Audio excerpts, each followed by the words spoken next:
In order to guarantee a good quality water supply, it is essential to detect any possible tube well malfunctions. This module therefore presents the indicators pointing to these malfunctions, as well as the basic measures to be put in place in order to prevent them. Very simple observations can be made on site using various approaches. These observations are designed to attract attention and must not result in conclusions being drawn without the opinion of a hydrogeological expert or without further technical tests. Indeed, a single indicator is rarely sufficient to diagnose what is defective in a tube well. Indicators can firstly be seen with the naked eye in pumped water or in the electrical cabinet. In the case of pumped water, we can observe indicators relating to the quality of the water extracted from the water table, the presence of fine, sandy, clay, or chalky particles, the presence of red or brownish flocks, or the presence of gelatinous filaments or masses. It is also possible to observe metallic oxide particles or iridescence on the water's surface. At the level of the electrical cabinet, possible malfunctions are generally indicated by indicator lights, if the motor is overheating, for example, or if the submersible unit is dry. It is therefore important to pay attention to these indicator lights and to stop the pump in time to prevent it breaking down.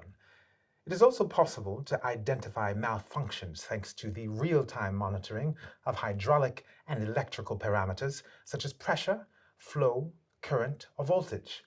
Consequently, a sudden rise or fall as well as instability over time at the level of these parameters can often indicate a malfunction at the level of the tube well. For example, in these video extracts, we can observe a sudden variation in the current and flow of the tube well, which corresponds to a submersible unit becoming dry in a cyclical manner.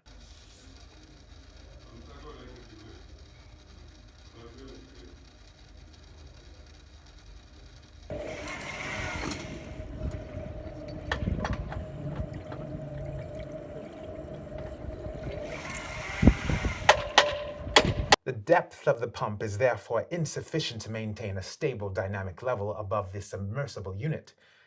At certain tube wells, the installation of a piezometric sensor to measure the level of the water table and its connection to an automation enables pumping to be stopped when the submersible unit is dry, consequently preventing damages. It is, however, necessary to ensure that the number of stoppages, restarts, remains within the maximum limits fixed by the supplier of the submersible unit. Lastly, certain malfunctions can be detected owing to the behavior of the mechanical or hydraulic parts of the installation. For example, we can see that the suction cup at the level of tube well discharge pushes out air too often in permanent operating mode. In the event of a malfunction observed on site, the operator must rapidly report it to his or her management in order to put in place a pumping stoppage procedure if the malfunction is critical or plan appropriate remedial maintenance actions.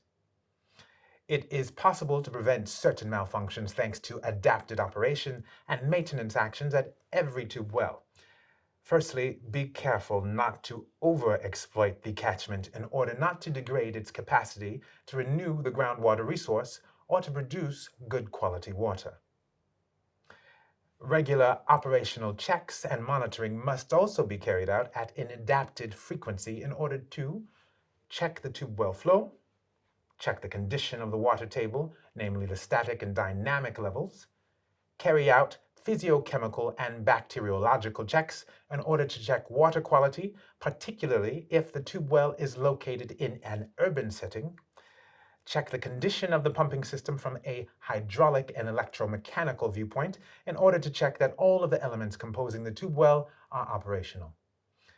It is necessary to carefully store all of the technical and operational documentation concerning the tube well, beginning with its design and bringing into service, then throughout its operation. This data will namely enable all drifts of malfunctions to be analyzed and an adapted remedial solution to be defined. The point to be remembered: the main cause of tube well malfunction is overexploitation. It is possible to identify various anomalies at the level of the tube well with the naked eye by observing pumped water or the variation in different hydraulic and electrical parameters. It is also possible to identify anomalies using sound. Nevertheless, these indicators do not give information on the origin of the malfunctions. Regular upkeep and checks on the various tube well parameters permit numerous malfunctions to be avoided.